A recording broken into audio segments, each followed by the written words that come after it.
مثلا حجامه و پسکرد کرد بانکوچی خچونه از بینین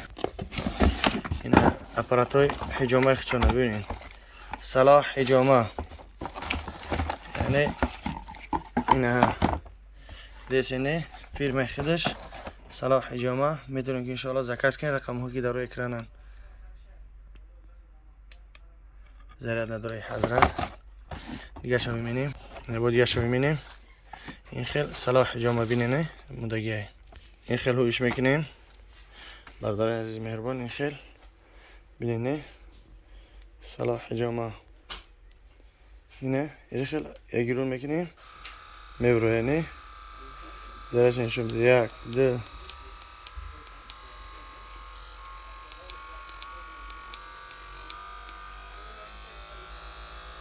تا 32 سکوری سای خلاص گپ کی هر عضو بدنی که میخواید مساج میکنیم به نهایت ماشاءالله خوبه صلاح حجامه دی ایسه خلاص گپ باید چند نوعی داروها هستن الحمدلله میتونید که زنگ بزنین زکاس کنین در خدمت هستن انشاءالله برادران مهربان همینا مثال میتونین که اپتیموم زکاس کنین و هم راز نیستین صلاح حجامه خب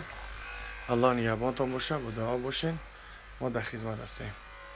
داروها بسیار روش هستن الحمدلله روغن سیادانه اکثر اختصاص دینی روغن سیادانه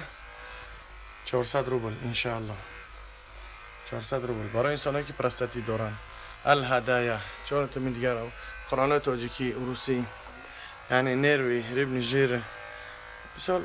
بیوتین بسیار چیزا هستن برای انسانای فربشیدن خراب شدن برای نفت مز فرنگ بسیاری ها سراغ میکردن برای دوگه گروشی یعنی الحمدلله این کریم هستن میشکیش طول یک هفته تکشت بونه میکنه به نهایت خوبن یعنی انشاءالله که میتونه که زنگ بزنین هم چیزا هستن در ما و ما در خدمت هستیم